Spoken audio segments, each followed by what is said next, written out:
그런데 이렇게 AI 열풍이 좀 불고 있음에도 불구하고 삼성전자랑 SK하이닉스가 여전히 캐펙스 투자에는 약간은 좀 신중한 기조를 펼치고 있다라는 기사입니다. 요건 약간 부정적인 관점에서 먼저 하나 좀 볼 텐데요. 투자를 하는 데 있어서 지금 AI 버블론이 일고 있고, 그래서 우리가 실적 발표를 할 때마다 이 기업이 캐펙스 투자를 얼마나 하는지, 그 기조를 계속해서 유지하고 있는지를 꼭 함께 체크를 하고 있죠. 그런데 삼성전자랑 SK하이닉스는 이 캐펙스 투자의 양 자체를 약간 신중한 태도를 가지고 가고 있다라는 측면인데요. 트렌드포스가 내년에 디램 설비 투자를 613억 달러로 올해보다 14% 정도 증가하는데 그칠 것으로 예상을 했습니다.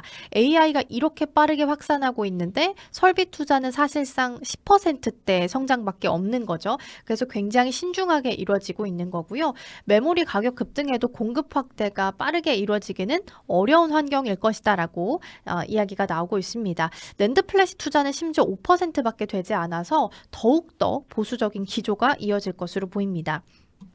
자, 그러면 이렇게까지 반도체 투톱이 잘 나가고 있는데도 캐펙스 투자를 굉장히 신중하게 하는 이유는 어디에 있을까를 살펴봐야겠죠. 그 이유를 보면 메모리 산업 자체가 우리가 사이클 산업이라고 하잖아요. 그래서 이 사이클 산업의 변동성도 있고, 그리고 최근에 우리가 재무 리스크를 경험을 했었기 때문에 이에 대한 두 가지 포인트 때문에 좀 신중한 기조를 유지하고 있다라는 겁니다.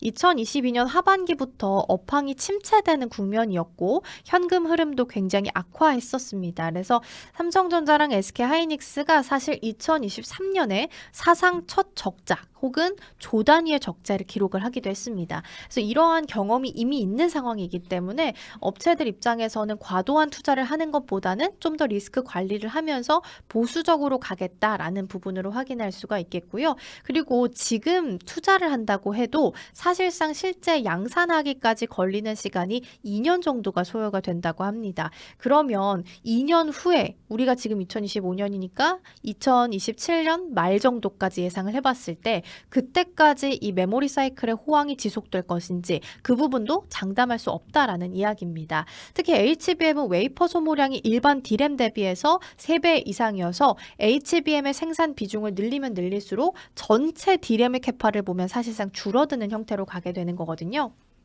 그래서 트렌드포스는 내년 설비 투자가 신규 증설보다는 공정 업그레이드나 하이브리드 본딩 등 기술 고도화에 집중될 것으로 내다보고 있습니다.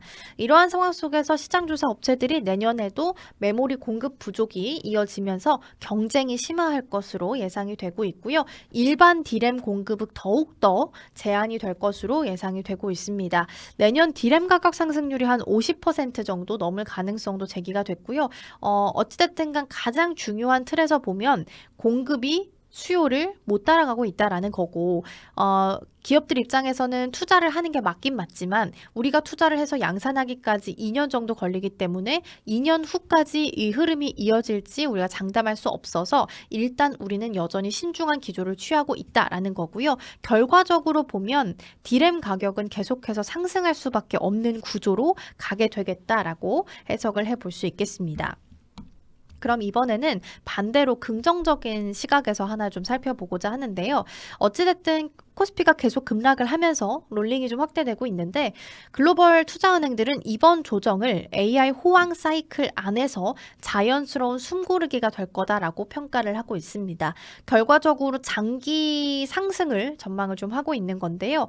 SK하이닉스랑 삼성전자가 지난주 금요일에 대폭 내려오긴 했지만 고환율 및 금리 인하 기대 약화, AI 버블론 등등 여러 가지 이유가 붙었을 뿐 사실상 굉장히 좋은 사이클은 계속해서 유지할 것이다라고 이야기를 내놓기도 했습니다.